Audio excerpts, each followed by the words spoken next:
It is a couple minutes past 6, but we'll get started.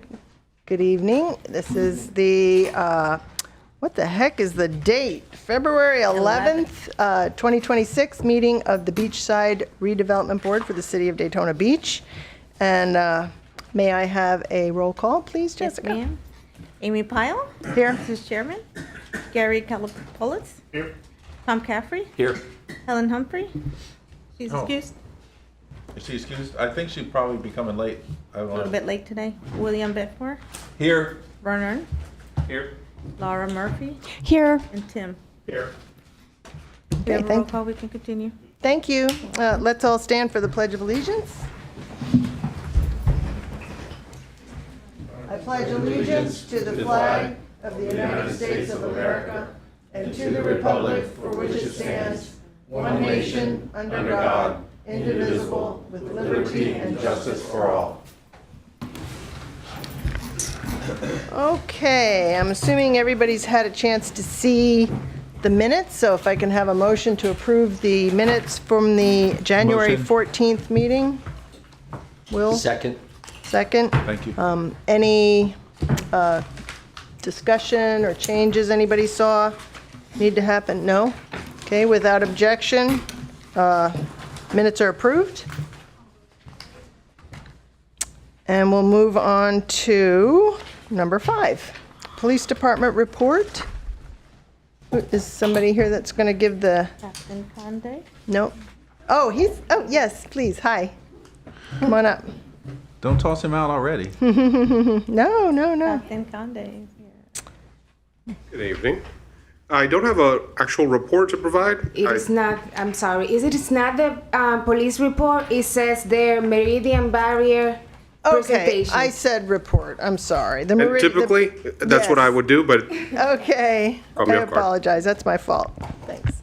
good afternoon, good evening all. I appreciate you providing me the opportunity to come and speak today. What I will be discussing and presenting to everyone here is the meridian barrier system. I'll give you some broad information and then I'll delve a little bit into the specifics as far as what we're seeking to purchase and how that is going to enhance public safety in each one of our redevelopment districts. So for those who may not know, meridian barriers are a rapidly deployable vehicle mitigation system, which in layman's terms is it stops the vehicles from crashing into pedestrians. It is used to manage pedestrian flow at festivals, markets, and any open venue, helping organizers create safe environments with minimal setup. A solo person could actually do it by themselves. It also supports us in law enforcement as well as fire and evac and all emergency responders in securing perimeters, enabling rapid response, and maintaining a flexible access point in critical moments. So as we can honestly see, although the numbers would dictate that we have 85,000 residents, depending on what day of the week it is, it's significantly more. Not to mention all the millions of visitors that do enjoy our city on a consistent basis, especially with races coming along, as well as Bike Week, Biketoberfest, and events of that nature. Sir. So some of the city-sponsored events that we are strategically looking to use this system is obviously any art walks, any open farmers markets, wine walks, food festivals, any parades, anything that will require the use of substantial manpower and law enforcement to provide a safe environment. This vehicle mitigation system is not only going to enhance that, but it's actually going to allow us to be a little bit more resourceful as where we place our personnel. Sir. Okay, you answered my question. I was going to ask you, is there engineering done on these? Because if we have, you just read my mind. You mentioned New Orleans attack. So these things would help protect the pedestrians if we had some wacko. Will, let's let him finish the Yes, ma'am. the presentation, Sure. and then we'll, Sorry. let's hold our question to the end to see if he answers them. He already did. He already Okay, did. I great. see it. Thank you. Sorry. Appreciate it, but I'll answer any questions afterwards. Yeah. So the unfortunate state of events is that vehicles are now used as a primary weapon. One of the most recent incidents was New Orleans during the New Year's Eve festivities. The primary weapon was a Ford F-150, resulting in 15 people murdered and 35 people injured. And prior to that, although there are many more instances, in Charlottesville, Virginia, there was a protest, August 12th of 2017, resulting in 1 person murdered and 30 people injured. And that primary weapon was the Dodge Charger. So it doesn't matter if it's a large vehicle or a small vehicle, they are both capable of using lethal force. So this is just one snapshot of some of the events that we've had in our city. This is specifically of the Midtown area, but I also do have some additional snapshots of Bike Week. I'm not sure if the updated version was sent forward. And this is actually the use of the Meridian system that we used last year. And if you can see in the center of the roadway, we have the cones, and then that little orange square is the actual metal barrier itself. So these are some examples of the Meridian system being used and implemented in other places. They're used honestly across the world. They use them in large-scale events, in marathons, for soccer events, anything that is going to require any large coordination where there's going to be a large number of pedestrians. So here's where we get to the financial aspect of it. The total cost for the system that we are seeking to purchase is $416,401.37. And you can see the breakdown of how that cost would be covered. $208,000 from impact fees, and then downtown for $30,000, Main Street for $100,000, then Midtown for $78,000. And then I'm going to provide you the exact numbers of each piece of equipment and why they're so vital to what it is that we're seeking to accomplish. So this is the Archer drop deck trailer. In the right-hand side, you'll see a number 3. We would like to purchase 3 of these trailers because they are used to transport the barrier systems themselves. Each single one of these metal barrier systems weigh approximately 700 pounds, 680 to be exact. So these are solid steel construction. It's not something that we can pick up and put in the back of a pickup truck. So we need something well designed that is strong enough to be able to transport several of these units to whatever venue it is that we're going to use it, as well as any other supplies that we may need. And I'll get into the details as we move forward. This is the Archer barrier itself. We're looking for 36 of these, and these will be used strategically throughout any of our open venues.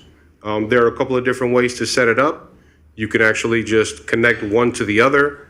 There are metal cables that can provide a little bit wider coverage while still maintaining that safety. This is the Archer Rapid Gate Kit, and we are interested in seeking 2 of these. The reason why we think this is so important is, for example, if any of you had the opportunity to go down Main Street or MMB for the past year or 2 years, you'd see that we actually have some of the Meridian barriers that we were fortunate enough to borrow from outside agencies. However, should the need arise where we need a police vehicle, a fire truck, or an ambulance to respond, it would prove to be a little bit challenging. We could move them, but in the interest of speed and an immediate response, having this gate system in place at some of these strategic locations will allow us to just simply open the gates and allow a large vehicle to go through. This is the manual hauler. We would like to purchase 6 of these. This is the sturdier version to actually move the barriers themselves. Towards the end of the presentation, you'll actually see the use of these. One person can move them with ease, with a little bit of physics. So this is the more appropriate use of the hauler system. It makes it a lot easier and a less strainful experience for the person setting it up. And it can actually lift the 700-pound barrier system on its own. It uses its wheels, and then you're able to move it where it needs to be. This is the tow bar. The tow bar, you can see, can actually attach itself to the barrier system itself. Obviously, if we're seeking to purchase 36 of these barriers, it's not practical to have 36 of those individual tow bars. So we would like to purchase an additional 2 and maintain 1 at each venue, depending on how we set it up. And this is the just-in-case bar. Should anything happen quickly, rapidly evolving, we'd be able to rapidly detach it and then drag the item out of the roadway so that we can provide any vehicle entry or exit. These are the arrestor cables. There'd be 30 of those. Those are solid steel construction. And as I stated before, you can actually mount one of these barrier systems and connect them to one another. So you can cordon the area off, as well as moving forward, you'll see that there is an ADA cable protector, and we'd like to purchase 18 of those. If you look at the bottom of the slide, you see that the arrestor cables are sitting at the bottom, but they still maintain the structural integrity of the barrier system while still allowing a person in a wheelchair or a bicycle the ability to pass through without any issues. And these are the videos. I have two short videos. One's about a minute and change, and then the other one's about 30 seconds.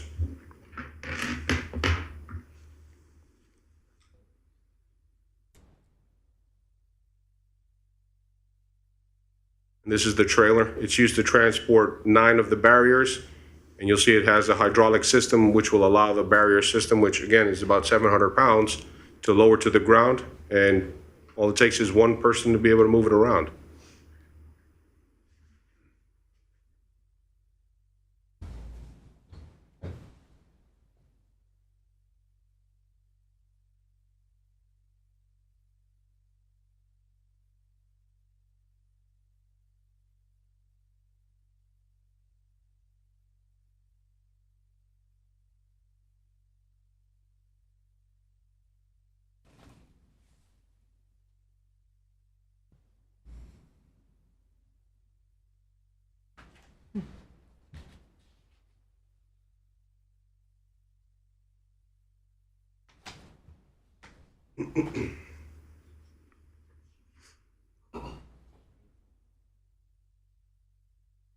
Last year, we actually had the company come up and do a demo for us, and we selected one of the smallest officers that was available, and a little over 100 pounds maybe. And the officer was able to maneuver it off of the trailer, set it up without any issue by themselves.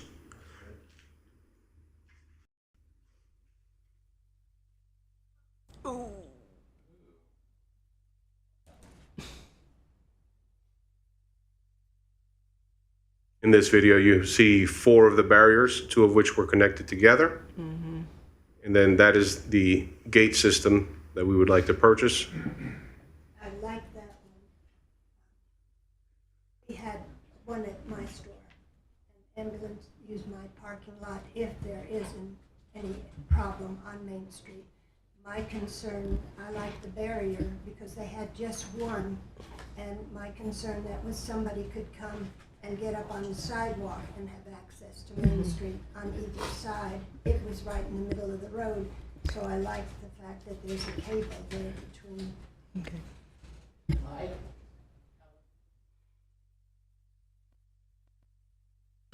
Well, let's let him finish.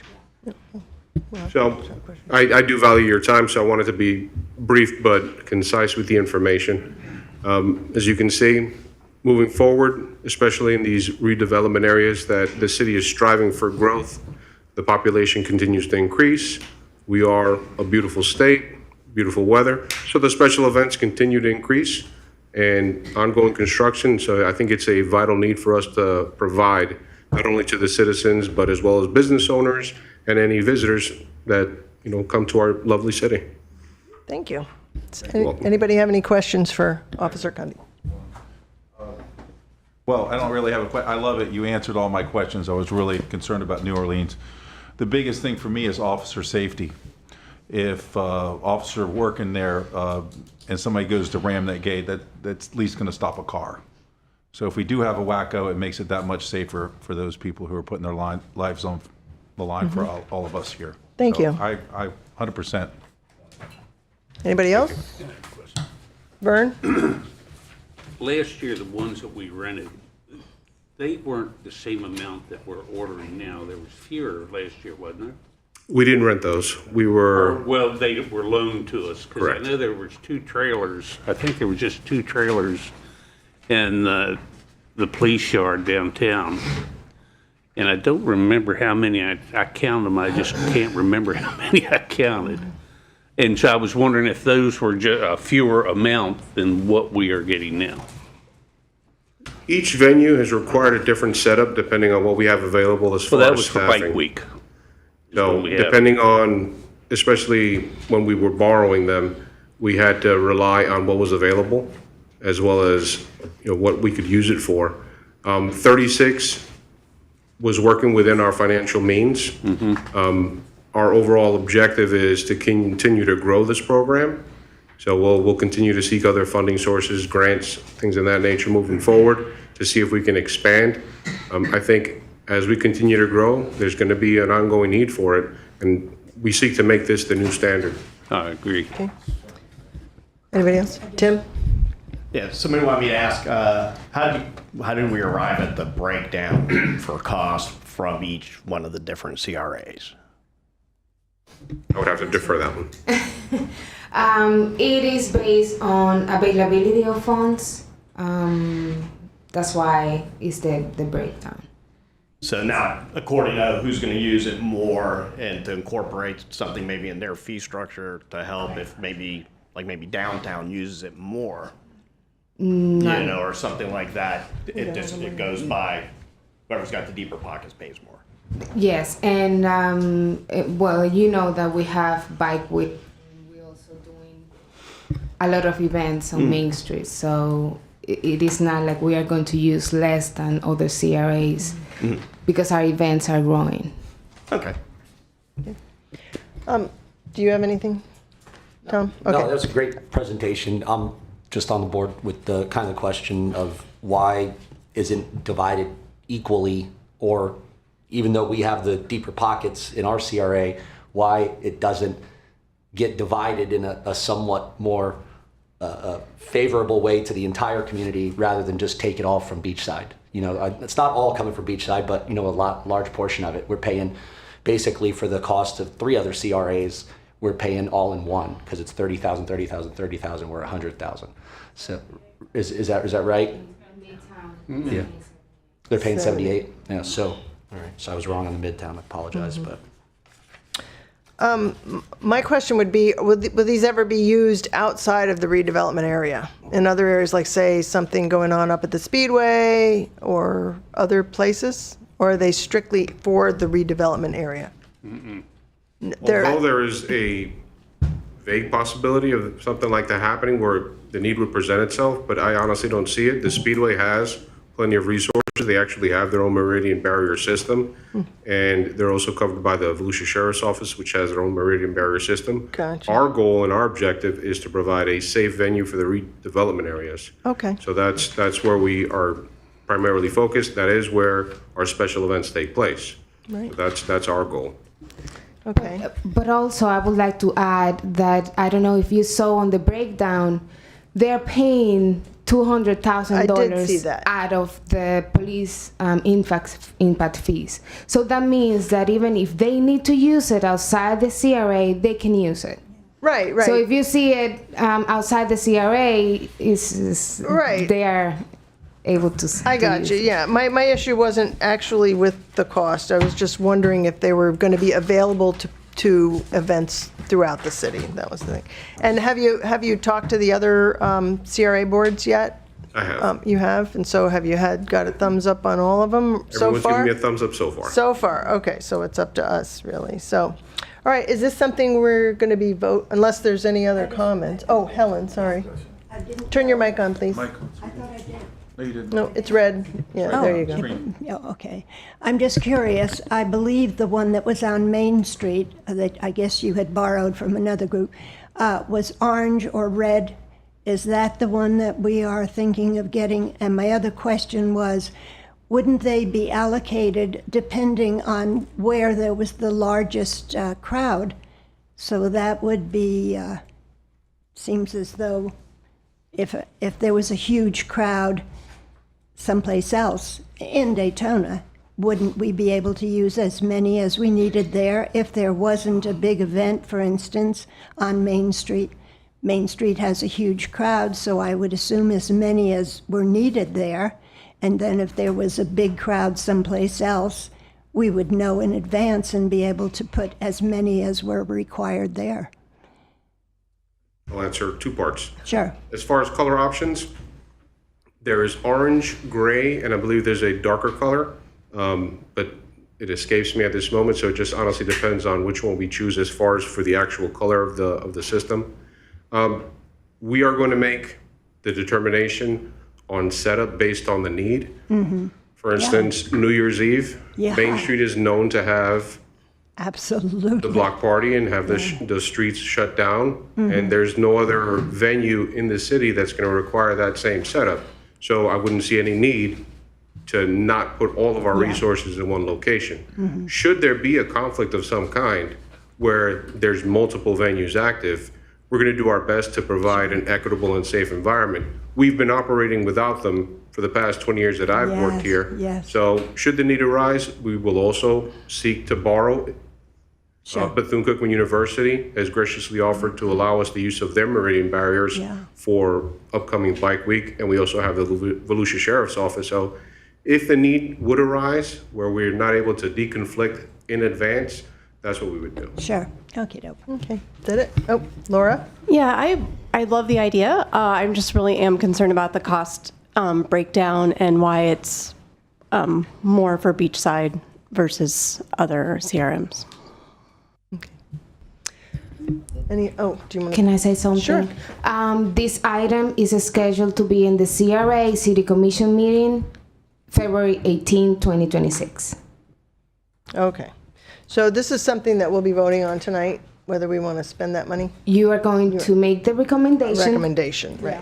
to approve it. Okay, all right. Well, this the last comment I'll make is I think they're also a deterrent. If they're up, people probably aren't going to try to drive through them unless they're really out of their mind.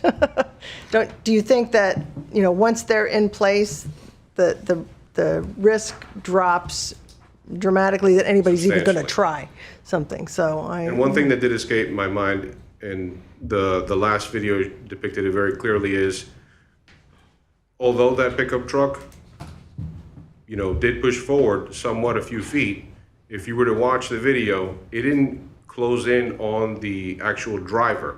So a driver would be, quote unquote, somewhat unharmed. Right. Because it's not always necessarily an actual malicious intent act. It could be a medical episode, it could be an intoxicated driver, it could be any number of things. So while we still primarily focus on the safety and well-being of those at the venue, we also do want to maintain safety and security should the need arise or something out of the ordinary happen. That's a good point. Good point. All right, so let's. I just wanted to add one last thing. Okay, Helen first, and then Will, Again, and my then let's concern vote. was that somebody could drive on either side. So I like the fact that there would be that heavy cord, which then would cause, they would be pulling 2 units instead of just 1. Will? Well, the thing is, I noticed that, yes, that Angela brought to my attention, the police department's putting, I think, $200,000 down. I think we're putting about $70-some thousand down. 100. 100, and then, and 78's downtown, and how much No, total? Midtown. I mean, the police department's putting, is There, putting together. it's right the- up here, Will. There on we the go. screen. So, let's see, please. 70. So we're roughly, they're putting up the equal amount to make up the difference. They're making a huge sacrifice for the community as a whole. I'm definitely pretty excited about it. Yeah, I mean, it's the world we live in. Again, just looking at it, downtown CRA, $30,000 has the most active amount of businesses, the most money going to it currently at $1 million for the park. Yeah. I just, there's a lot of money that they get over there, and nothing against them, good for them, happy, but if there's a way that we could maybe shift some of ours to theirs, I don't know if that's possible to do, but. Well, we could make a motion, whoever's going to make the motion can make a motion that we because it's just a recommendation. Yeah. I suppose we could make a motion to recommend changing those numbers, but. I know we do a lot of events on Main Street, and we're trying to ramp that up, and we're trying to improve that. But the downtown CRA does do a lot of events. Midtown does do a lot of events. That's why there's Midtown's at 78. They do a lot of stuff over there, right? But at $100,000, I don't feel like we do more events than either Midtown or downtown. They do quite a bit there. They do all the art walks. They do all the different things that they do. So I would make a motion to see if we can get ours to 75 or even 78 and match Midtown CRA. I'd like to make a motion to do the same as Midtown CRA, and then the money can be found in one of the other CRAs to make up for it. Okay, we have a motion. Anybody want to second that? I'll second that.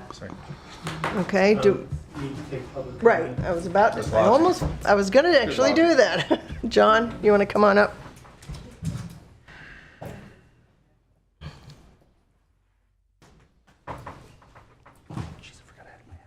John Nicholson, 413 North Grandview Avenue. The city has a history of draining the account of Beachside CRA because you had the most money.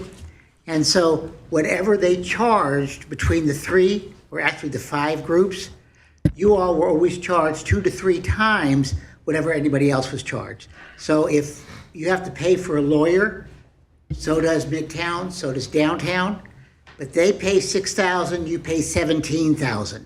All right? They've always done that because they feel, oh, well, you've got the money, so let's just...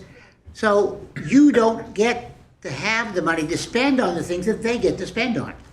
So it's really about time that you look at the funding, that you have the money, $11 million. And one year you only got to spend $56,000. So it's about time you balance it out. So thank you very much for doing that. Thanks, John. No other public comment? Could we look that up to see the Yeah. sources of that, to see if that is the precedent that normally, that on Beachside, do we normally actually play 2 to 3 times the amount? I don't know. And, Well- is there any facts that will back that up? I think right now, it's not that time. let's handle the motion on the table Yes, ma'am. because, I think that's really kind of get it through. We'll see if anybody agrees with that motion. So let's have a, okay. So, yeah, I'd like to match what Midtown is paying. So they're paying, I think it was $78,200. And then for the CRA Development Board, or the Redevelopment Board staff to find out where the money would come from, out of which other CRA, the extra remaining. So that'd be $22,000. So the extra $22,000, which CRA it comes from, doesn't matter to us. My point is, So the we're motion trying to is for protect our Beachside to match Midtown, Correct. whatever Yes. the rest of the outcome Correct. is. They, So and the redevelopment board or staff can find out, the city Yeah. can find out, however that works. that's our recommendation. So if we support that, and if anybody wants to vote no, well, someone else can make a motion to pass it as it is. So we'll move on this. If it fails. If it fails, right. So, so do we want to do a roll call vote on that? Does that sound like a good idea? So we know. Gary, yay or nay? Yes. Yay. Tom? Yes. Yay. Yay. Helen? Okay, I'll say yay. Didn't have time to really think about it. Didn't have time to think about it. Yeah. I always look at everything as a give and take when I'm doing business with people. I really want to know more about the facts on how the city makes a decision Yeah. on how the money goes. So I want to say yay, Well, but I you need to get some sources from Angela and Ken. I need to Yeah, get I'd like to. the source, the facts. Yeah, me too. So Okay, so you're going to vote no, Helen? I hate to vote no. I hate to vote no, just too. Well, want it may or may not change We don't have anything, time regardless. but you have the choice to vote no, Yeah. and then if enough people vote no, then we'll ask them to bring it back or, something. So just to go with your conscience, and Yeah, until I know more, I'm gonna say no. at you this want to know more. Will? In all fairness to the city, I have to know more of the facts before I have a vote yes. I don't want, my colleague has a very intelligent argument. I don't like being charged more, but I want to find Yeah, out yeah. what is the source, exactly why I may be in charged more. You know what I mean? I believe that we're having a vote on it anyway, so we're either voting no on the 100,000 altogether, or yes on the 100,000 altogether, or we're voting yes for 78,000, or no for 78,000. Right, we're doing one at a time. Yeah, so it's one or the other here, and then the CRA is going to vote on it next week. Yeah, We're just sending them our recommendation. because I'm for voting to do this. I just wanna But know. as far as the other part, I'd like to know a little more before. Yeah, me too. I would agree with Helen. So Will, Abstaining? your vote? So are you guys abstaining? No. I'm just waiting to know more facts. Yeah, So what's your vote on this motion? yeah.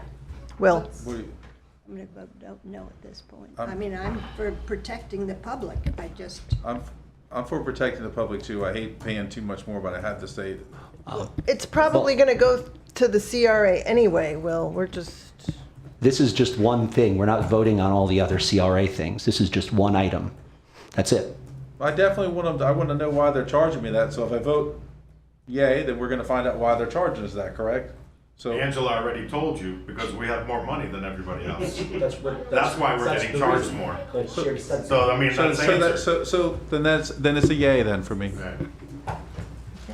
Yay. Yeah, well, then I guess it goes. Yes. Yeah. Okay. It might be unfair, but that's the way it is. Right, so we have Unless one we nay. Make the next recommendation. So we would, so we'll recommend that Matches the midterm. that, we would like to recommend that our amount matches the amount being Sure. paid by Midtown. All right, thank you. Can I say something? Can he, Yeah, you got it. Well, we're getting ready to move on to I know, we all like comment, and I like to go on as much as anybody, but I think we have a pretty big agenda, so I just want people to be aware that, like, for public comment, we're gonna have the 3-minute timer on, and for us to be really concise with our statements, just so we're not here till 9 o'clock. So if anybody else wants to say anything, you're welcome to. Vern, did you Yeah, I want to say wanna hear something? what But you say. Okay, we know that we need them, regardless of who pays for them. What's going to happen is, downtown, Main Street, I just say Main Street.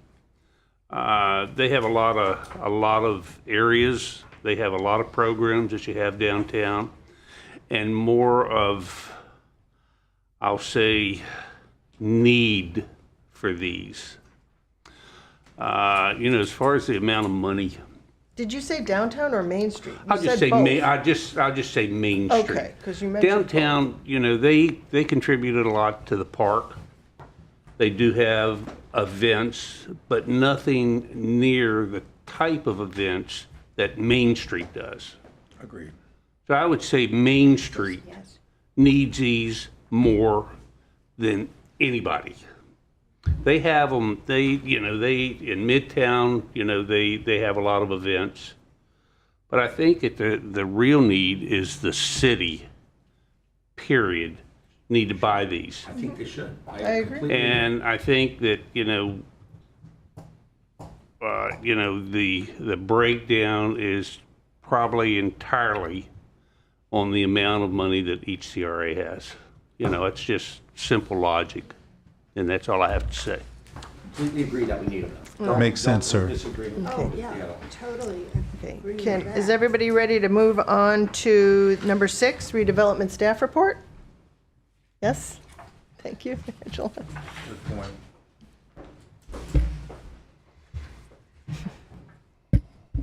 Good evening, Angela Armstrong, the Development Project Manager.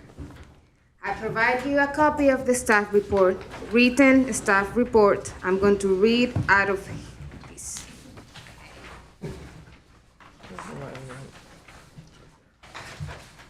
6.1 is utility boxes wrap. This is an update. We have provided you with 2 estimates, one for wrap master for $650, and the other one is for DME, $6,776.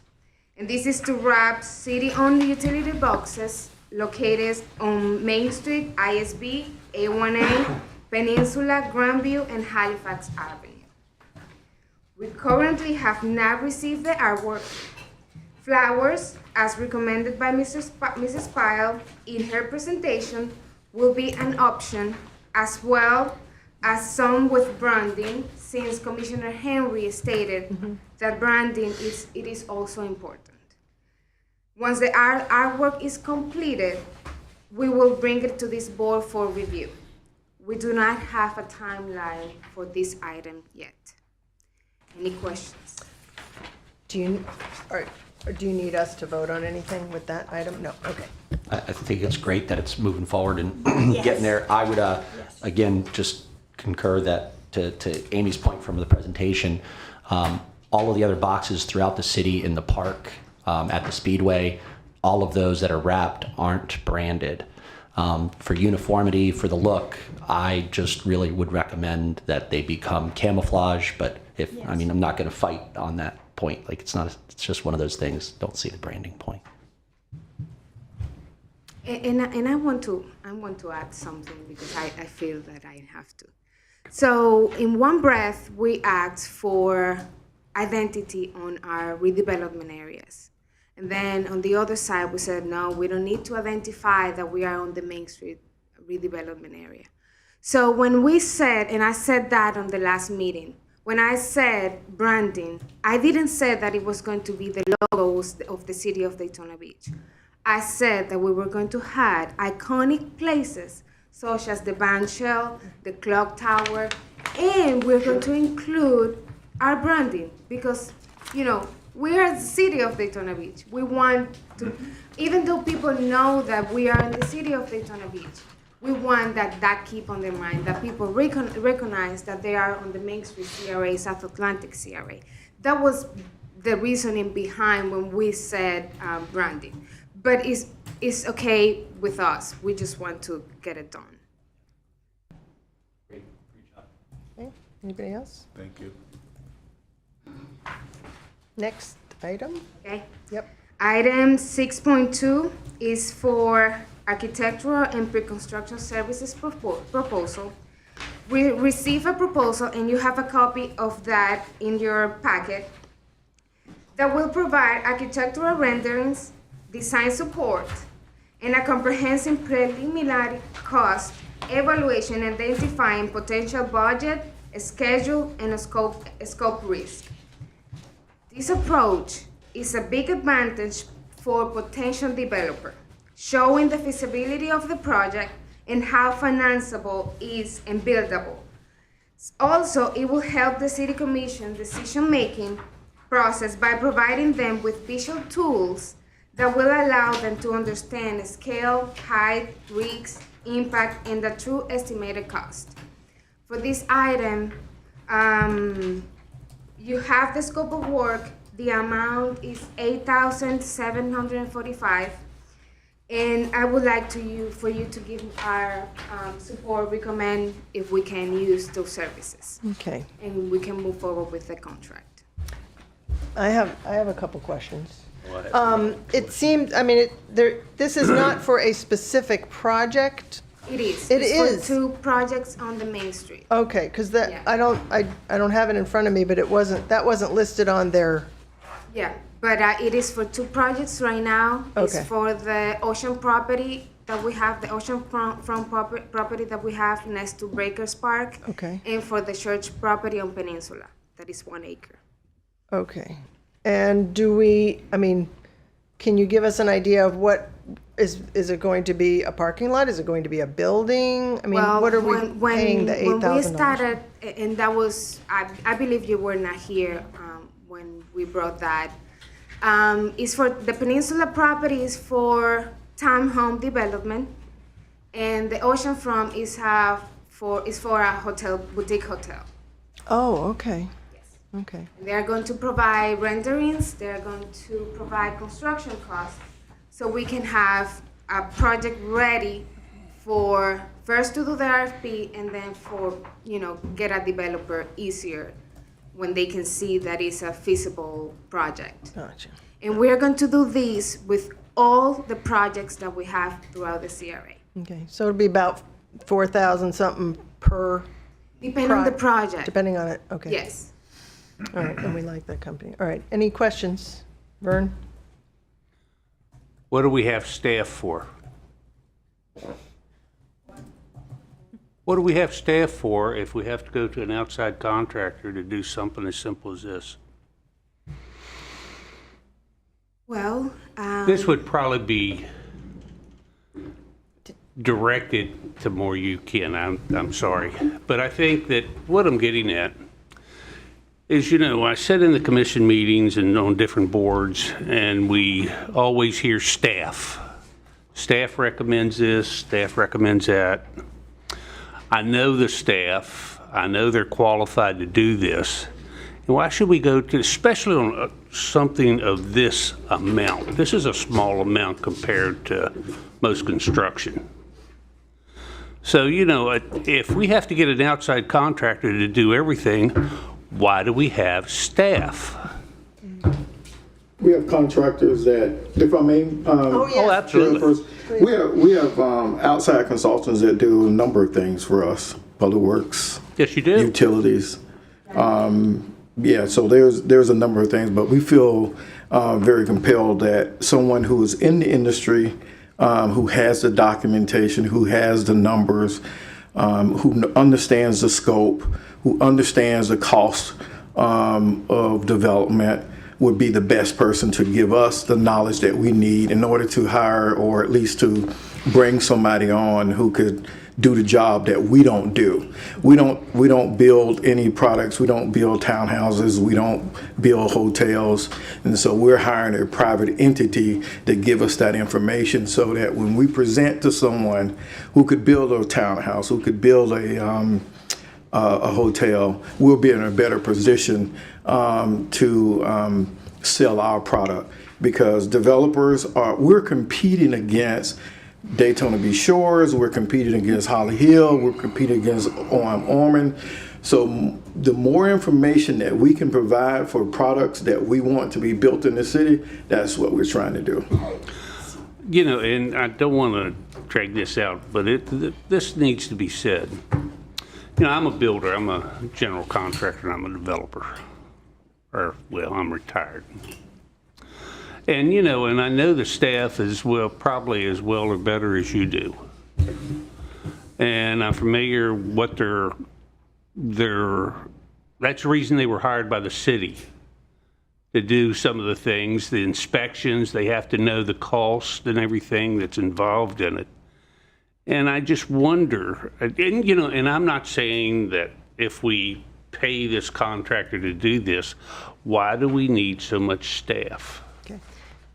And I'll just leave it at that. All right. May I? Very wise. I actually see the sense in this. Did you read their little proposal? Or not little proposal, but the proposal from Larson? I mean, it included things like renderings and, you know, I mean, I haven't seen anything of what they do, like, so I can't like look at what they've done in the past. I know sometimes we hire consultants for things like, you know, like the Main Street streetscape, and we get sort of a, you know, it's a pretty simple, you know, layout done on a, you know, kind of looks like a computer program where they show the street and the height of different things and so on. But I'm imagining this is a little more, you know, like Ken said, it helps us do a sales job for some, you know, to get an RFP for somebody to come in. So if they design something well that suits that location, and if this is a skilled company that knows what they're doing, they could lay out a plan, I think, better than city staff could, and then do the renderings, because sometimes people need to see something. You have to show them a visual. They can't just say, oh, townhomes, what's that look like? You know, I understand the rendering and everything, but I'm just saying the legwork that goes involved in this. I think that staff makes recommendation for everything. Well, staff probably will be involved directly with the, you know, with the production of this. I think they'll probably be communicating with staff. Anyway, I don't want to, I would just say I'm in favor. I don't know what the going rate for this kind of thing is, but frankly, $4,000 for a complete workup on a property, I almost feel like that's worth it. You can't get a $4,000 makeup on a house. Right. Right, so. That's anyway. what it costs you that. So that's my point. Will? Vernon. Hey, Vernon. How long you been doing contracting? Quite a few years? 40. 40 years? 40 plus. So you have a lot of experience. Yeah, I you know, I back the staff 100%. I think that they're very capable of doing it also. I haven't been working, I grew up, my dad was a developer, but you said a lot of things that make sense to me. Mm-hmm. Mm-hmm. Yeah. I guess the only other question would be, will we see other companies give a proposal, or is this, we like Larson and you just want to use them? And That was the only one. That met with us and has been working with us. Okay. Okay, well, aside from waiting and saying, let's see some of their, you know, the only thing I would say is, let's see something they've done for someone else. And you will, I will bring to your attention the first draft or the. Well, but I mean examples of their work prior. That was the only thing that I would kind of have included in there. But I mean, I'm I'm gonna, if it's coming to something we should vote on to give support, if we vote, I'm gonna vote yes. I think I would like to, kind of see what they have, so. Anybody else have any 2 cents? All right, so can I have a motion? Oh, Go ahead. You're fine. okay. Anybody want to make a motion? Make a motion. Am I allowed to second? No. Second. All right, all in favor? Public comment. Oh, public comment. Oh, I'm sorry. That's right. Public comment. You did you put one in on this? I don't think so. But I'll just put 6.2 on here for you. Madam Chair, one of the things that I discussed with staff earlier today, and this is a new process where the commission recently made it clear that they want to hear from you all on these proposed expenditures. It's possible from the perspective of the public that it wasn't clearly understood when looking at the agenda that this was an action item. So I've given staff some advice on how to clarify the agenda so that's clear in the future. Okay. So that if Whether at we're that gonna point make a you vote. wanted to make people fill out the form ahead of time, that would make more sense. But at least as of now, it would be reasonable to let somebody speak who wasn't aware that this was an action item. Okay, thank you. I agree with Amy. If you want to see what happens, go down South Grandview Avenue. The city sold to Jack White a property, and he sold it to somebody else who put in some townhomes. They are 1950s cheap, ugly look, all right? In this area, I'm not quite sure we don't want top of the line. If you look at what's gone on the river, $1.3 million house is like a half a block away. There are 3 houses nearby, $700,000. You don't want to put a cheap product there, so it would be to your advantage to see in advance what kind of things they have already done, rather than say, oh, well, we'll pay for it, and then after they do it, we'll say, oh, we don't like it. So that's my reasoning. Thanks. Thank you. Okay, we have a motion and a second, and we'll just say all in favor? Aye. Aye. Any opposed? No. Okay, next item, E-zone master plan. What? Okay. So 6.3 E-zone master plan. We have provided you a copy of the E-zone master plan. And to us, was important to remind you that everything redevelopment staff does is supported by the redevelopment plan. The purpose of the redevelopment plan is to provide a general framework to eliminate and prevent the development and spread of blight within the Main Street redevelopment area. The Main Street Redevelopment Plan outlines the goals, objectives, and policies consistent with the city's comprehensive plan. In 2011, an amendment to this plan was made to incorporate some concepts, strategies of the Daytona Beach E-zone master plan, and to allow the expenditure of tax increment funds to implement this master plan. So the master plan, it is part of the redevelopment plan. This information can be found on page 1 of your Main Street redevelopment plan. The E-zone was designed as a world-class entertainment district that complements all the assets that we have on the beach side. The pier, Ocean Center, Peabody, Main Street, and local businesses. This master plan focused on establishment of a dynamic, engaging, comfortable, and safe public realm on Main Street, A1A and Ocean Front Boardwalk. It contains guidelines and implementation strategies. Therefore, this is the plan that we use as a guide for the redevelopment activities conducted by staff. And I wanted to point that the goal was that by 2016, 5 years after adopting the plan, critical capital projects should have been on the way or completed, including a beach town square, core retail dining and entertainment area, a streetscape and infrastructure improvement, distributed parking near destinations, infill development along Main Street and A1A. Additionally, the creation of an ongoing funded district authority to assist with plan implementation should be realized in the near term.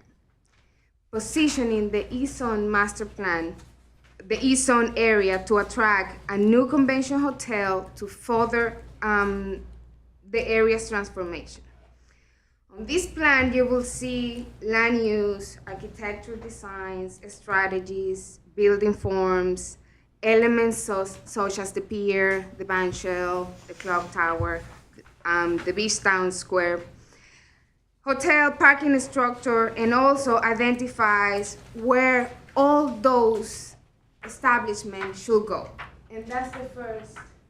See it over there? Mm-hmm. And this map, I wanted to point, because that lead me to the other item. Cruising Cafe is number 10. Mm-hmm. Just for information. Do you have any questions about this East Zone? And I'm going to try to bring some, interesting stuff from the East Zone master plan, so we can all have ideas and discuss some items. He can go first. Sorry. Sure. Yes, sir? I just want to point out the painfully obvious stuff. This is all beautiful. This is fantastic. This looks amazing. It does. But you're not going to be able to make this happen when you have a dirt parking lot and a boardwalk that's non-existent and a pier that's not in the best condition. So we got to improve the motor of the boat before the boat will float efficiently and all of this happens. I mean, we can plug the holes in the boat left and right, but until you get the center core area of your tourism district, this is going to be very, very hard, because you're not going to get multi-million-dollar companies that want to look at that as their customers are driving by to go to their multi-million-dollar developments. Yeah, and that's why. That's my 2 cents worth. Yes, definitely, and I totally agree. That's why the city is doing the streetscape. We are trying to get acquire property so we can have control and see, incentivize developers because there is so much that we can do only on the public right of way. We are not able to fix buildings because they are privately owned. So yeah, I understand. Okay. Can I? Will? I don't know if Tom wants to go first. Okay. Well, as you know, I brought a developer forward. We met with him. For the ease, the difficult thing is, I agree with Gary there. We definitely have to do stuff over on the thing, but there's all kinds of ways. When I drive in and I bring developers in, which I brought one of them to talk to you all a few months ago. When they come in, they come off the airport, they drive down East ISB to go meet with me. They say, well, man, this is a federal highway.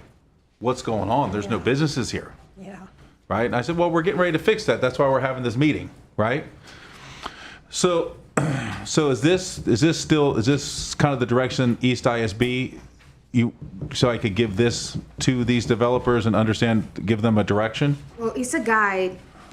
It's not that we're going to implement all what is in the master plan, because some of the projects are not viable today. Okay. Well, but it is a guide. It says it has land use, it has architectural design, so it serves as a guide for the redevelopment.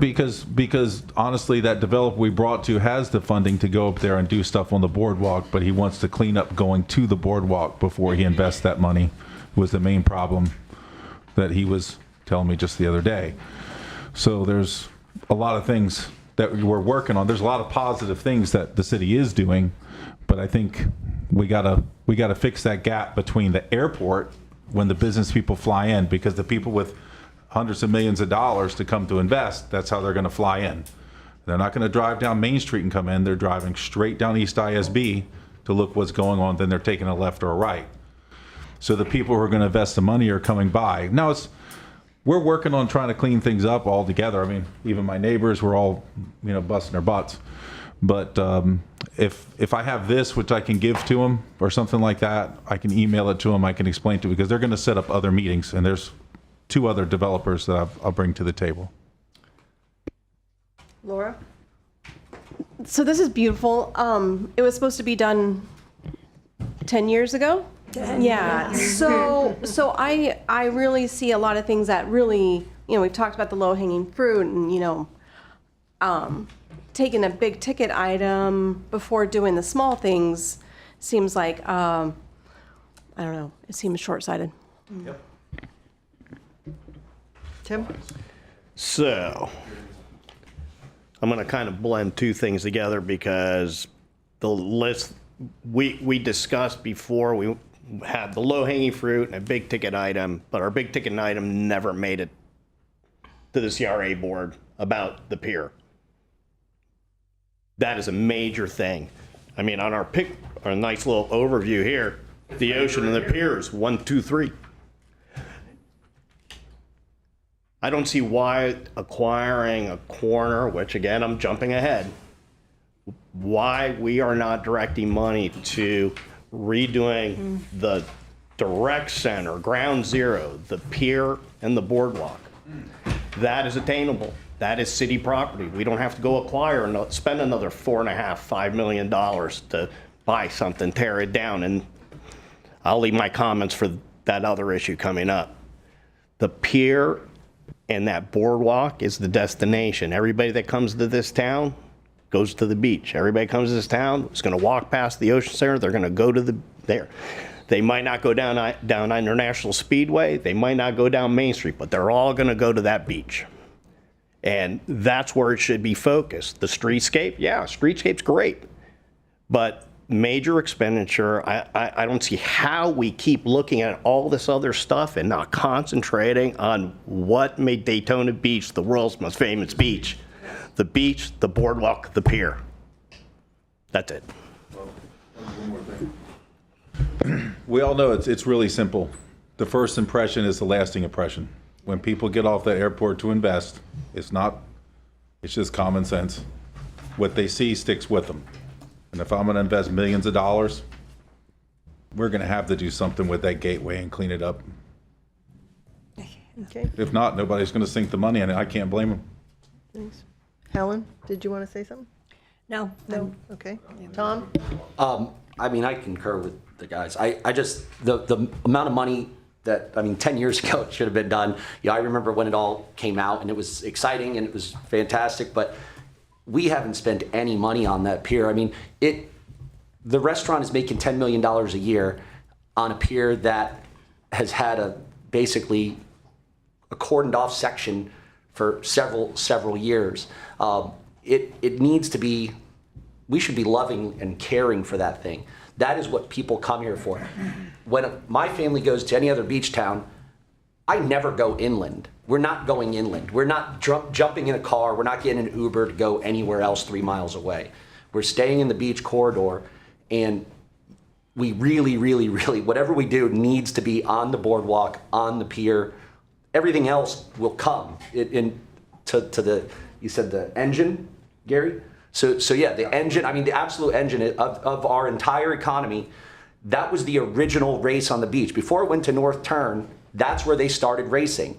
But before they stopped the race in 1941 for the war, and then restarted it back up several years later, that's where the race was. It was at the pier. The Malcolm Campbell rode his car right there and went 265 miles an hour there. I don't have any idea why we don't spend that money on that pier. Yeah. We need that pier fixed. We need it like yesterday. I know the planes are like 97% done, but spending money anywhere else is just weird to me. Can I say something, please? Sure. Yeah. So, I don't know if you remember that we all discussed the priorities and recommendation to the city commission.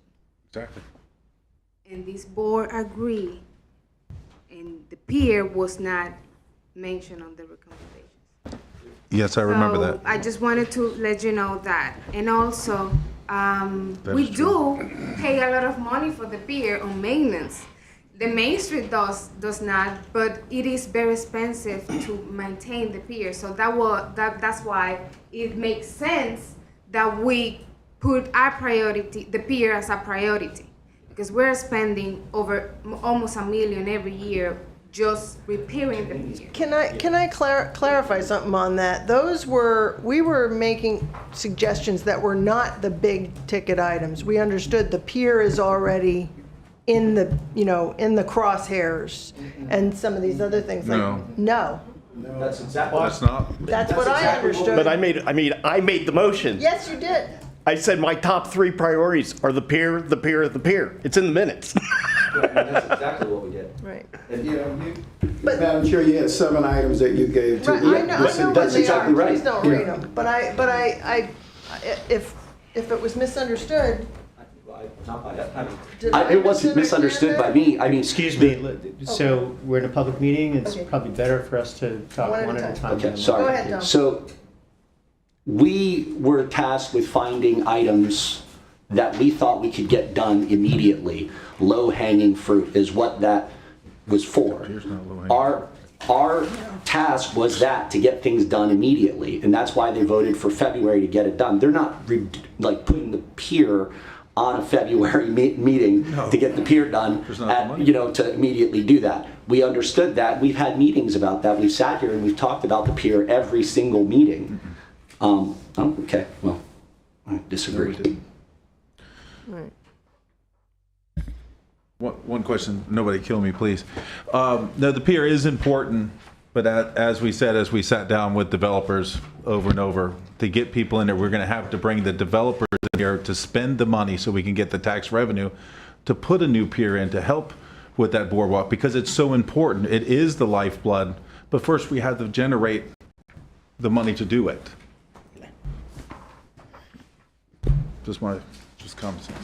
Just one comment on the pier. When and if we get to the point of upgrading Hopefully. the pier, let's not make the same initial mistake that we made by giving Joe's Crab Shack control over the pier. The pier does not belong to Joe's Crab Shack. Who does the pier belong to? The city of Daytona and the people of Daytona. That's who it belongs to. They shouldn't dictate when we can open and close the pier. That's a piece of property of the city itself. And if we do a really good job, like some of these sketches point out, we make it much larger, it becomes a focal point of any tourist destination. So it should be at our discretion what's going to happen past Joe's Crab Shack. Joe's Crab Shack is a restaurant. They run their restaurant. We don't butt our nose into their business, and they should not be involved in how we dictate what happens on the public portion of the pier. Yeah. All right, so is that the end of your presentation on the E-zone master plan? Yes. Okay, all right. And I added, if I may please, I added another item. Is on your staff report, is 6.4. Oh, okay, gotcha. And I'm going to be very, try to be, and we provide you with a copy of the recommendation presented by Mrs. Pyle, even though the commissioner have not decided on their priorities for the Beachside. We are working with the appropriate departments to complete some of the recommendations. We will provide an update once we hear from the respective departments that are responsible for the implementation of those recommendations. And we don't have a date for the City Commission workshop yet, but if we have our meeting before the workshop, I'm going to provide you with the priorities that we're going to give them, the staff recommendations, and then they are going to select their priorities. So this is a table. Street lights on A1A, that's Public Works. Trash, that's Public Works. String lights across Main Street, that's Public Works. Utility boxes, Public Works and Communications.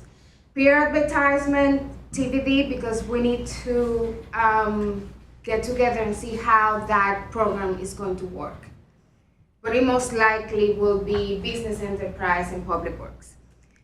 Safety patrol, police department, parking lots, LDC changes or BTRs, is planning and permits and licensing.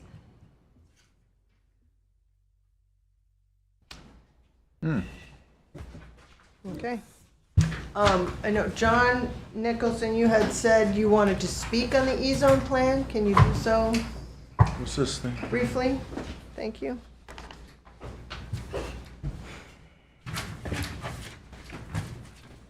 I'm up to 413 North Grandview Avenue, a couple of things. I know Ann doesn't like this particular program, but I see it as movement. We need to do this. Question is, well, first of all, I would like to add to the perimeters, the cemetery. It adds greenery. We need greenery. Secondly, it needs financing, et cetera. They're working on it, so it needs to be part and parcel to this. Secondly, the pier has to be your number one priority, all right? You don't know how much money you've got, all right? So if you know how much money you got and you want to spend $4 million, how much is left for the pier? Secondly, by the time you get anywhere with the pier, you will be in October. New money will come in. So you may have enough money to do it. Plus, the county offered you, when Kelly was in there, $12 million to help you put in the pier. Jim Chisholm turned it down, all right? They just passed a new ECHO. They upped the amount of money. So between $2 to $5 million you can count on the county chipping in. So there is money to do it. So if you want to prioritize it, I'm asking you to please prioritize it because it's visual. A little puff can be done on the boardwalk itself, but the pier would be most dynamic. Thank you. Thank you. Okay. Ms. Armstrong, you're back. Thank you. Little grace for John there. Okay, item number 7 is redevelopment grant applications. Before you, you have 6 grants application. And tonight, if you had the opportunity to review it, I just need for you to recommend approval of these grants.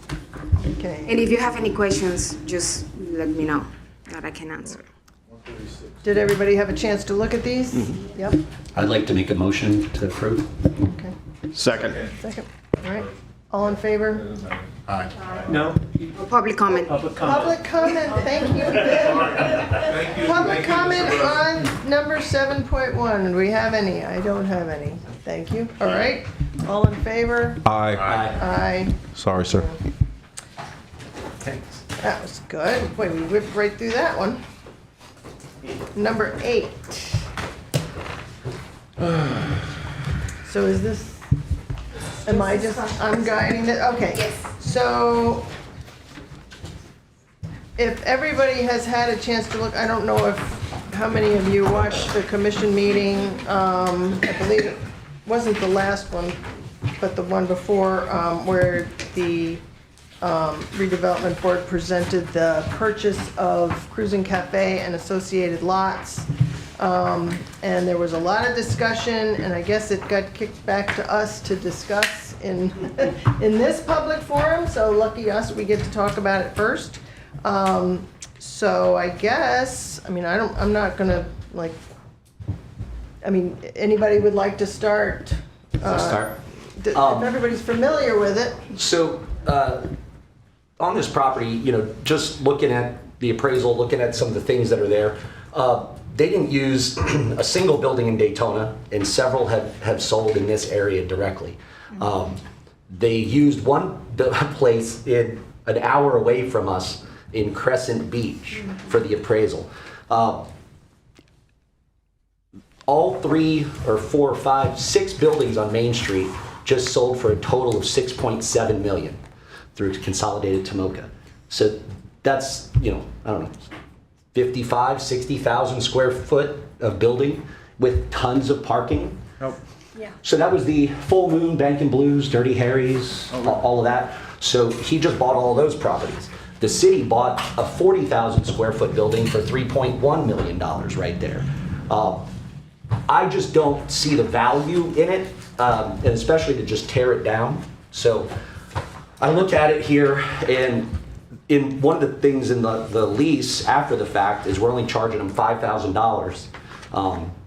I think the rate's like 20 or 25 is like a low rate, you know, for lease. So I don't know why we're only charging them $5,000 when we're overpaying for the buildings. And then when they had it listed originally, it included all of their properties. And so Hardcore Tattoo is there. The other lot that was the livery was there. And I don't know if Daytona 2000 was included in the $6.5 million, but I believe it was just everything, including the little pizza parlor that was there on that side of the street. So all of those things were initially included in their listing, and we, whatever negotiated that out of there. I'm just vehemently against $4.3 million for that property and then tearing it down. I don't see the point of it. It's not the highest best use. Only did one appraisal. Property appraiser puts it at 1.5. Howard Cooksey in his appraisal, he said the building is in average condition. The city has said it's blighted, blighted, blighted, blighted, blighted. Howard Cooksey in his appraisal says it's average condition. So I also would like to know if we're getting their equipment. Doesn't look like we're getting their equipment according to the lease structure, but Howard Cooksey used the equipment in his valuation of the property. So all of those things are very important if we're talking about money and finances. So again, city wants to buy property, they want to do stuff, they want to do all that, fine, do what you do, but I just think that we're getting, it's like a home run. Like I just don't, in real estate world, you only get a few of these, and this one would be exceptional for them. So for the owners of the property, good for them, but not good for us, I don't think. Anybody else? Question. Will? Question. Is that really the goal, just to tear it down and do nothing with that property? Did you read the?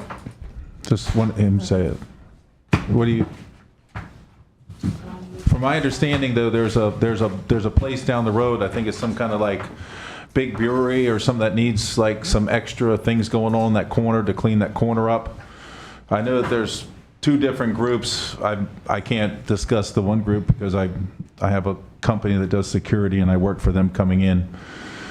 They came in from Fort Lauderdale area. The corner, probably why the city's trying to buy it, it's a key corner on Main Street. And years ago at 400 East International Speedway Boulevard, before I became saved in 2018, I became a minister. I had decided that I was going to open up a strip club. The city was bidding on it, by the way, for I think it was like $600,000. And if I wasn't a minister today, I'd be getting $25,000 a month right now, triple net lease, and it would still be a strip club. And that area wouldn't be cleaned up if I wasn't being honest with you. I implore people to try to understand why the city is trying to look at that as, sadly, in my past, and I admit I own up to everything I've done in my past, I was in the adult business. That would be a key spot for me to purchase. And I would easily purchase for that because I would get the money back the first year very easily as an adult club there. That's it. And I'm not in that business anymore. I'm just urging people to give the staff not such a hard time. They're trying to find the best way to stop. I hate to say it, I wasn't the best. Anybody else? Oh, Tim? Well, we're going to go back to what I was talking about before. We should direct this money to the pier. I don't see why we're going to, again, we're going to go buy this property. Tom's right. I can't understand this valuation. I've looked at multiple other appraisals, and the number just doesn't compute. And then to tear it down for what is it called? The and I know it's not going to be food and this and that or whatever. Temporary. Well, I mean, if we're going to do something temporary and the city does, in my opinion, make the mistake of buying it, then temporarily they should rent it out with the existing building and let the developer tear it down and develop the way he wants. I believe it's a total waste of money. We don't need to buy more property. We need to invest in the inventory that we have. And I'm not in favor of this. Okay. Gary. I just want to agree with the last two statements that were made. You know, I do have also a problem with evaluation, but to tear down a almost 10,000 square foot building that's going to cost you $2 million might not be in the best shape. No developer anywhere would ever tear down a building that's got, you know, usage like that building does. You remodel it, you rent it out, stays on the tax roll, you tear it down, you put brick pavers there. Nobody's even paying taxes on that piece of property. I'm not totally against it just for the fact that we pick up the piece of property in the back, but still, I can't agree with tearing down a perfectly good building, you know, when it's so expensive to build these days. That's the job for the next developer, you know, and unfortunately, we don't have the best track record of being faux developers in Daytona itself. You know, we could do a little bit better in that area. Okay. Yeah, I just wanted to be said that I agree that I don't think it's the best way for us to spend this much money without, with it being such short notice too. I know that this has been in the plans and in the works, but it's not something that we've known a lot about, so. Okay. I'm just going to go down the, you know, I have a couple things that I want to say, and I'm reading through the agenda summary about this item. One of the things that I really didn't like about the proposal was the lease, because it seemed like we were purchasing it and allowing them to lease it back from the city through Bike Week. So they could do, you know, Bike Week of the event, and I just didn't see the sense in that. I thought, you know, the purchase should happen afterwards if they really want to participate in Bike Week. And the item right here, it says seller can occupy the property until 4/30/2026 with the lease attached. Seller operates parking during 2026 Bike Week. Well, let me tell you something about Cruising Cafe during Bike Week. That property is not in the area that is allowed to do pay parking for Bike Week. It never has been. They've used it every single event and others in between. They actually have they draw traffic off of A1A through their pizza parlor and over to that property with you know, a terrible, terrible looking parking area that they, you know, don't maintain all year round, and they use it during Bike Week. And I've been on that task force for at least 5 or 6 years, probably more, because time flies when you're having fun, right? I've never seen Cruising Cafe do a permit for parking. So I'm just like, I'm digressing from the item here, but, you know, for the city to look at them and say, okay, well, we'll buy the property for this much, then we're gonna lease it back to you, and then we're gonna let you do this parking. I mean, that to me is kind of a slap in the face. So the other things, Tom, thank you for bringing like names and numbers, because facts matter. I think that's important to see about the value. One of my questions was, what is the cost of demolition? What is the cost to set it up as a container park? What is the cost to manage that? And then who manages it? Is the city, or do we hire someone to manage that, you know, boxy park type thing? And the city ends up being in that business, and I am not in favor of that. So, and then the last thing was that livery property, which is 2 South Coats? Yeah. 2 South Coats. It was really curious to me that was not included, because then it becomes a blank spot between the city-owned property and the Main Street properties. What do you think they're going to do with that? Bike Week parking. Yay! What is their address? And then the other question was, if this parking area is supposed to help 777, the Corbin Building, the brewery that's coming, then what happens? Like, it's a temporary thing. So we have a container food truck park and parking that 777 can use, and then ideally, if it's temporary, we're going to have a developer develop that. Then where is the parking that 777 was using? It's kind of, you're kind of stepping, into something there. So those were some of my questions. Now, I'll just give my little, I'm an idealist. I think I see things as like, I know exactly how it should work, so bear with me. And it's not always, and I do want to say, I know you guys work on this, it's your job. You work on this 40 hours a week, and you come in here, and every time there's new people on the redevelopment board, you have to bring them up to speed. They don't know what the E-zone is, and there's always an education process. So we don't always understand what your guardrails are, what your requirements are, and you have to just kind of forgive us because we're on the boots on the ground kind of in our community looking at stuff going, that should be this and that should be that. So, our heart is in the right place, right? So how can the city eliminate blight and save $4 million if that corner is blighted? So give the Cruising Cafe a 100% grant to paint and bring the parking area up to some really high standards with city design oversight. Like say, all right, let's clean up the patio area, clean up the behind area, paint it up, make the parking, and then designate X number of spaces for 777 to use right there. Boom. Problem solved. And then enforce the code regarding the trash and the dumpster and some of the stuff that's out back that kind of gets breezed over and it looks kind of crummy. So that's just my 2 cents, Can I ask you one question? In a fantasy world, that's what I would like to see happen. I don't really want to see the building bought and torn down. I think it can still be valuable as it is. I say ask you one question. I'm not quite as knowledgeable as you are over here. Do they have a BT there at Cruising Cafe? For parking, no. Isn't it Well, BT according to- 33820? That's According what I have. to I provided with a copy on the staff report.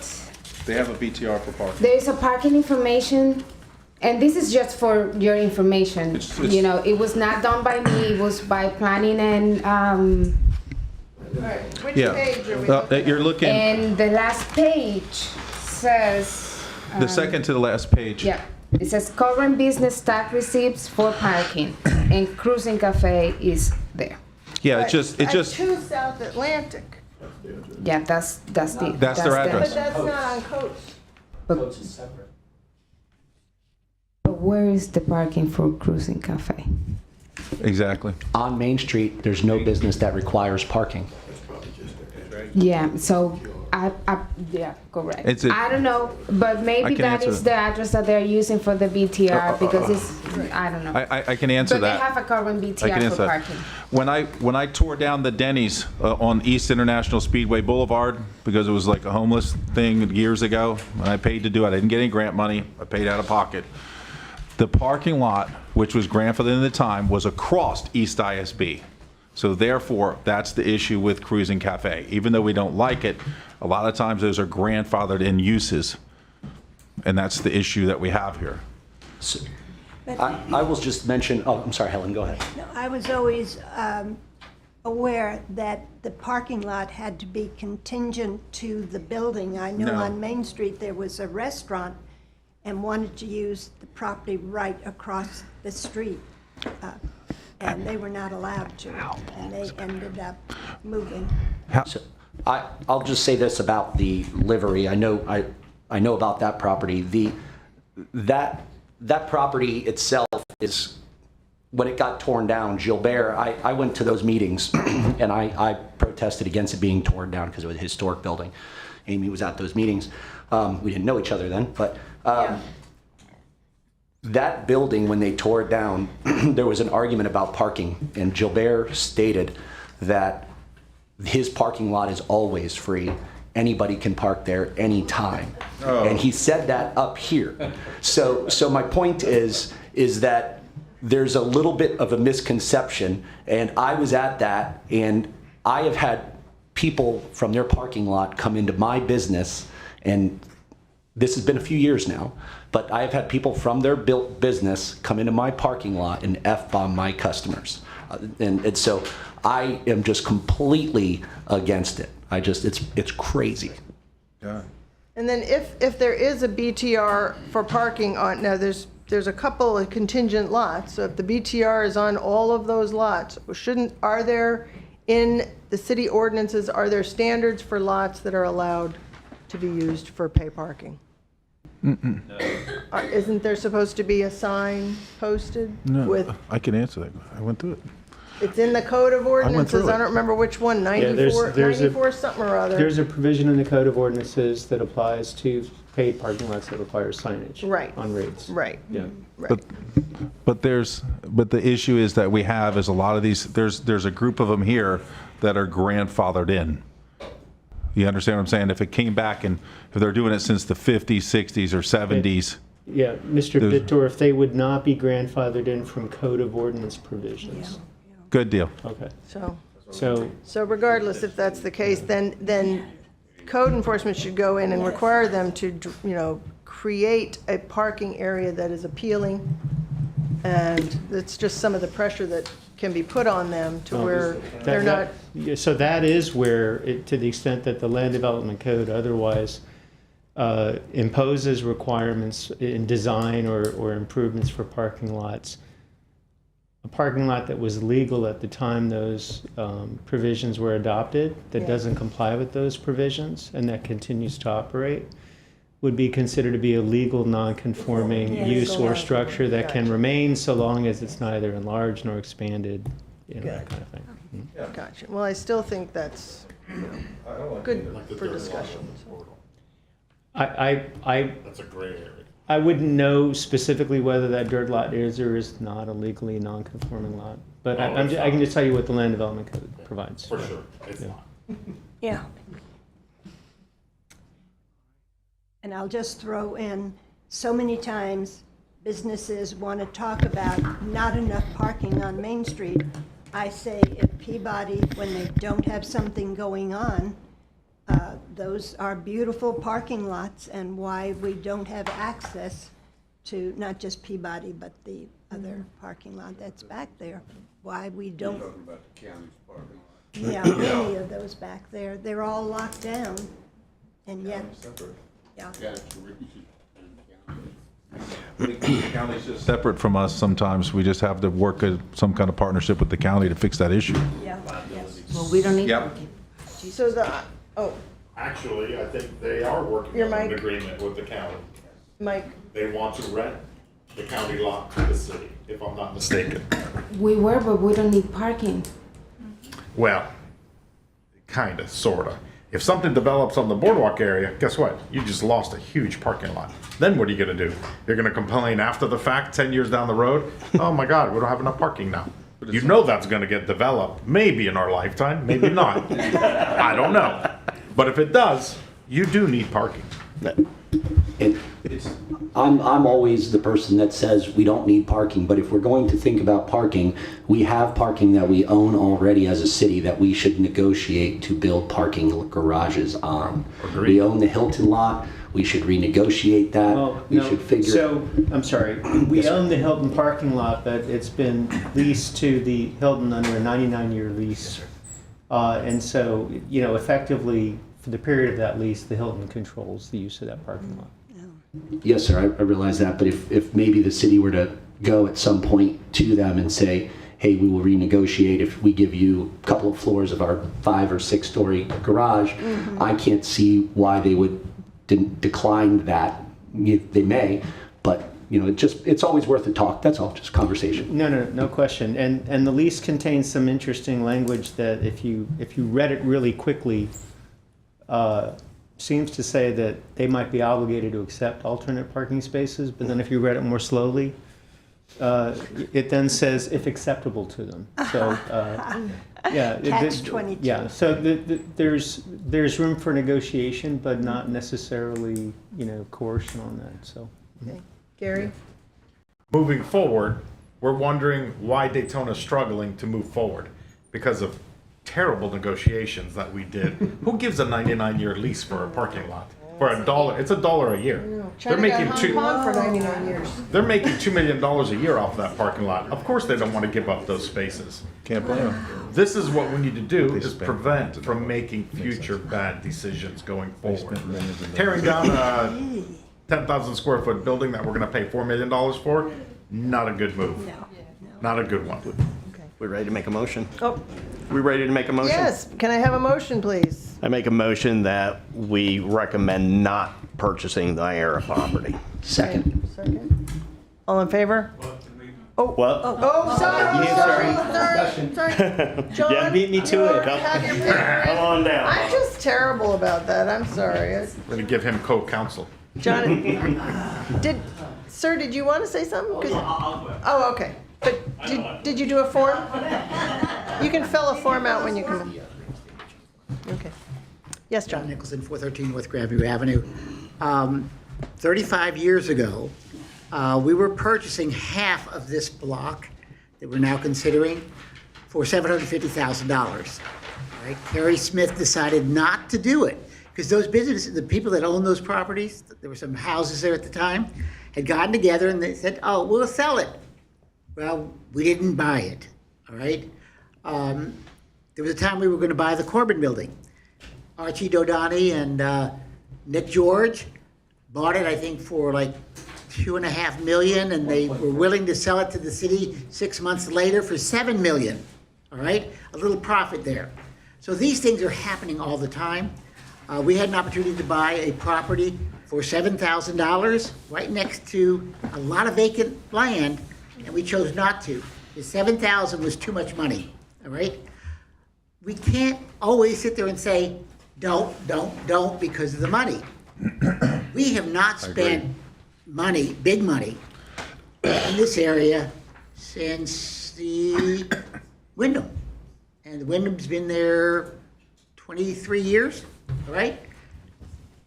The whole idea of the CRA is to acquire property for future development.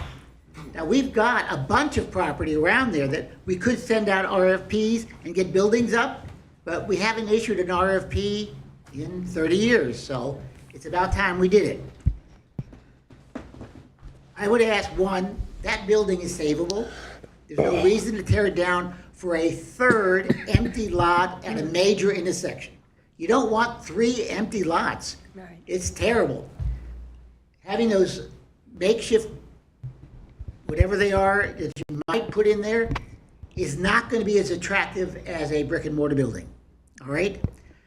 Use that, gain the rent, all right, until such time as you have a viable reason to tear it down to put a building in there. Don't tear it down now, because you realize that the Fernwood Hotel was a temporary tear down. Now, the Fernwood was torn down 30 years ago. That to me is not temporary. So if we tear this down for 30 years, it's going to look like an eyesore for 30 years, all right? So I'm just suggesting, one, don't tear it down. Two, if you're going to buy the property, that property where they tore down the stables, all right, has to be in it. Because we've got to have all of that space, because we're already renting the far end, 51 spaces. So we need everything from that dirt lot behind the building, which is not part of it, but everything from there to the corner of Harvey, Harvey, all the way down to Harvey, has got to be paved and made a parking lot. You can't leave one little strip in the middle. That makes no sense, because they own that little strip. So if they want to sell us the rest of that for $4 million, you must include that section. Thank you. Thank you. Okay. Bob Rand. Yes. Hi. Hi. Thank you. Bob Rand, 136 at Harriet Circle, Daytona Beach. I will say initially that, I am the broker that's representing the seller on that property, but I've also lived in this area for 50 years. I've lived in the city of Daytona Beach for 12 out of the last 15 years, and I have pretty strong feelings about that area. From my perspective, I think this is a critical inflection point for the city of Daytona Beach. That corner, what's on that corner, can dictate to visitors coming to town, do I want to go down that street or do I not want to go down that street? And I would venture to say that a lot of people drive by that corner and say, I'm not going down that street. Yeah. And that's a real problem for everybody on Main Street. And to ignore that, I think, is not doing your job. It's probably the highest profile property on the corridor. It sets the tone for visitors as to whether they want to go down Main Street or not, whether they want to walk down there, spend their money in the local businesses. And until that corner, that gateway to Main Street is fixed. And I don't know what the fix is. I mean, you could tear it down, you could redo the building, you know. I'll leave that to the buyers of the property, and to this committee here. But something,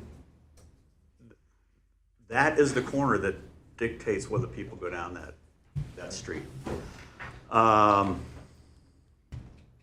think city control of this parcel is essential to realize a stronger and more cohesive vision for Main Street. And I will back up a little bit and say, you know, the lease is really a non-factor now, because the lease was going to end up April 30th. If this gets voted on in the middle of March, it wouldn't close till April 30th anyway. So the lease, I mean, the lease is really a non-issue at this point. Yeah. So I am happy to answer questions, but I think it's time to do something with that corner.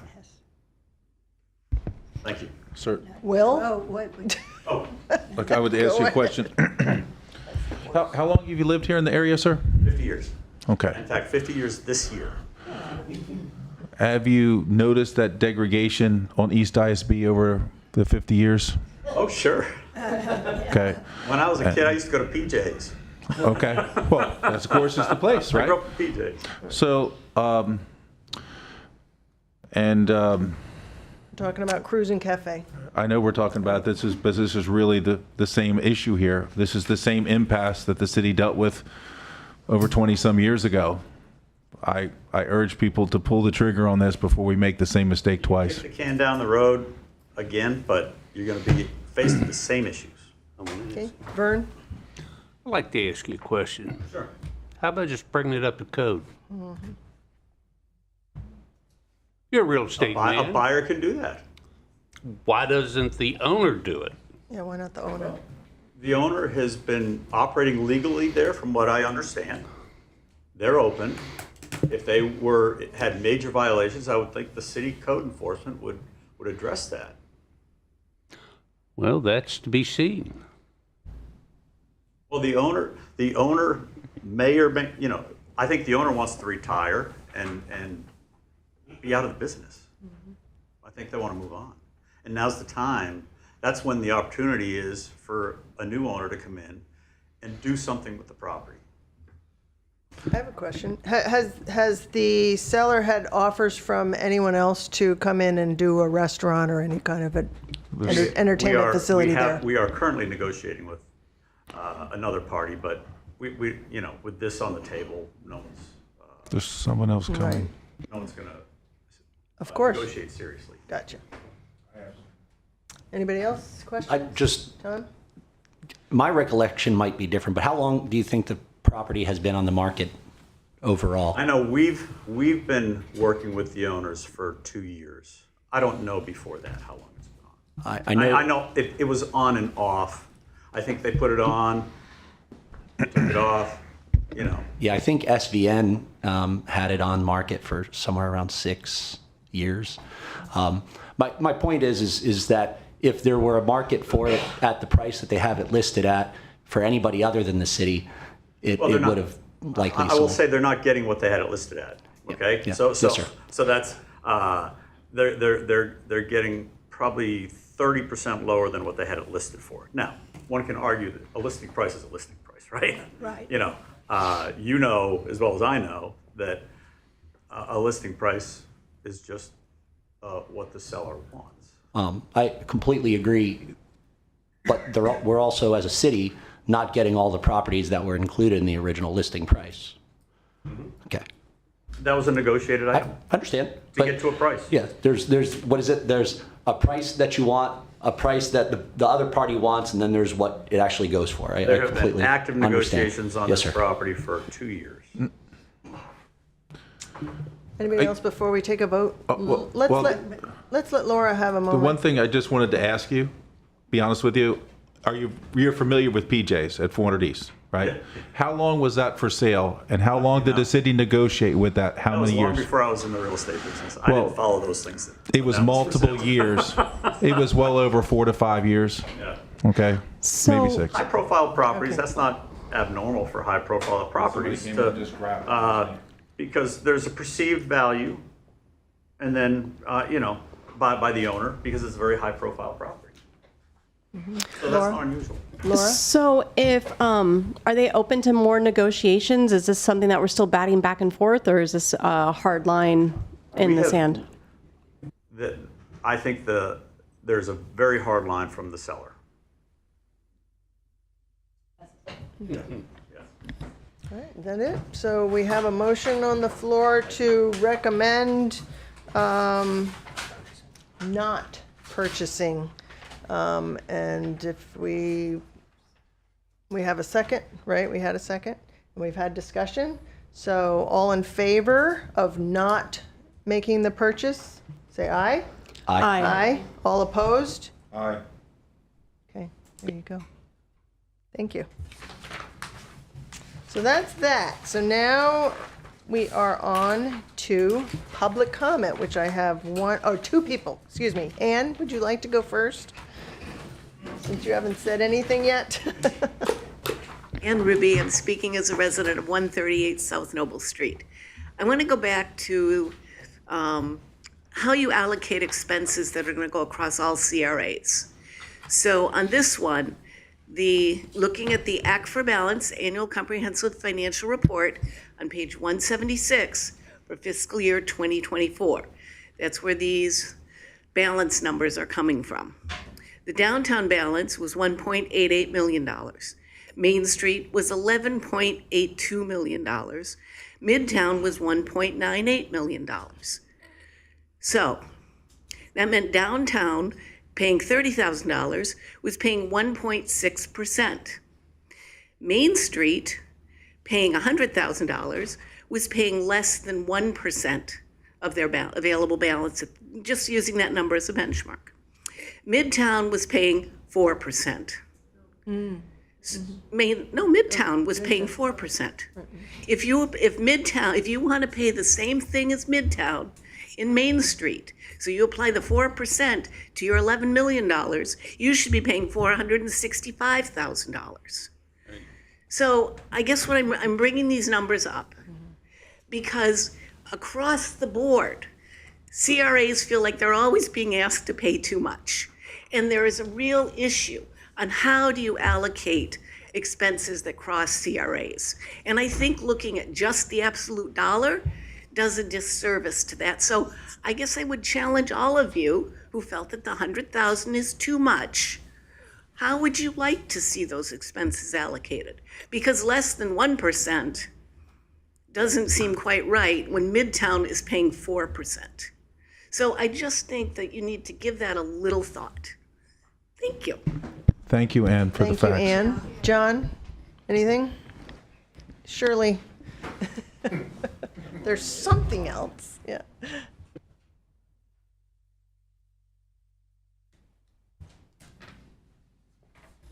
John Nicholson, 413 North Grandview Avenue.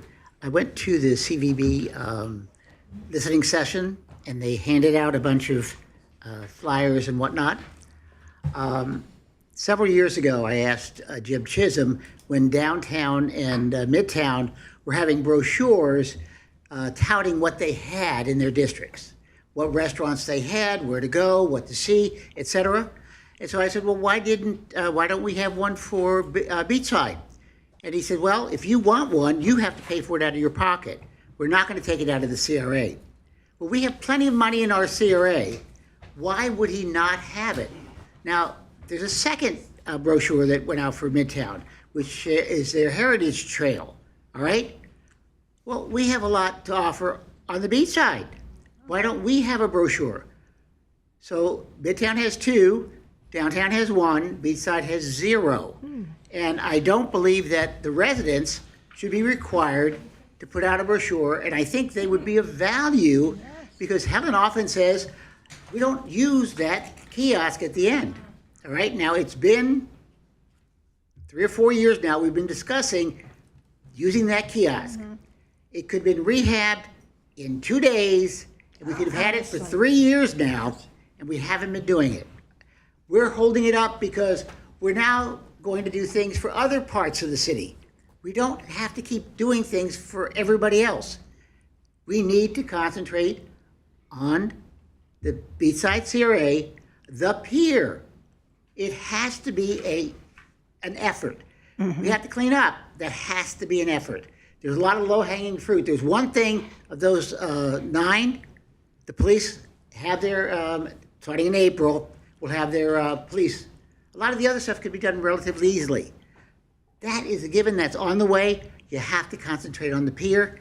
And a brochure, I would ask you to consider having a brochure. Absolutely.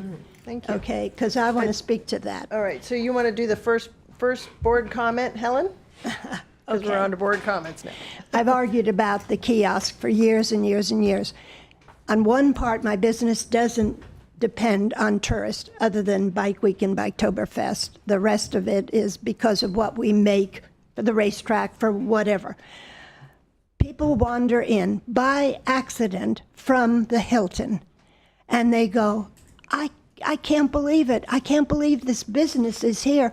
Why isn't there something that tells you? Because they pass so many empty buildings on the way, and they go, the other thing is, why aren't there more things for the kids on the boardwalk? And I go, yeah, I remember there used to be lots of things down there. And anyway, that's what I hear coming in my store all the time. If they accidentally walk up the rest of the way, they can't believe that there is a business there, and a very busy business. I'm exhausted because of the gold market and all of the other things that I deal with. Okay, thank you. Will? Oh, I talked so much today. Well, I enjoyed this meeting, and Mr. Rand, there is a couple of developers that came in town are interested in that property, and I will gladly give you their number. Laura? I really appreciate hearing the numbers for how the percentages of what each thing was each CRM was spending. And I think that if we had that kind of information when we ask those questions, it would help us understand. Yes. Because I don't have the budget in front of me. I don't know. So that'd be nice. Thank you. Okay, Tim? No, you're good? Gary? I'm good. Good? I just got 2 brief things. The CRA has a budget of, last year, I think it was 70 grand is what we got in parking fees, roughly. I'm not asking, for it, but in this year, they budgeted 50,000 for it. I'd like to find out if that's a net or a gross number of after we're paying all of the people to do their parking fees and all of that, if that's actually coming in, if that's the money we're gaining from those fees, or if that's the money that's raised and then we still have to pay all of the staffs for those other people. Is that our gross or is that our net? Parking money is essentially what I'm wondering, because if it's a gross and then we have all those other expenses coming out of it, my thing would be, why don't we just eliminate parking fees in that area if we're only making 50,000 projected 50,000 gross, and we made 71,000 gross last year. So the number was projected down $20,000 this next year. And then April 12th, we are doing another Pinewood Cemetery cleanup. This one is going to be painting and fencing. So we are going to do painting and fencing April 12th for the Pinewood Cemetery. We are starting to gear up for that. We just fixed the electrical box there. We had that big cleanup again. It just went amazingly well. We're doing stuff on it every day, setting headstones every week. Pilgrim's Rest is in there doing some great stuff for it. So we're really moving along, and it's really becoming quite a nice park and honoring those folks that are there. That's it. Great job. My only comment is about there was a workshop where an update on the Main Street streetscape was presented. I was out of town. It was Did not presented. It didn't happen? No. Oh, okay. All right. The meeting happened, Oh, the workshop happened, and they got the priorities for downtown and Baloo Road CRA. Okay. They never got to Main Street and Okay. Midtown. all right, well, that was all I was going to ask, so I guess we're done.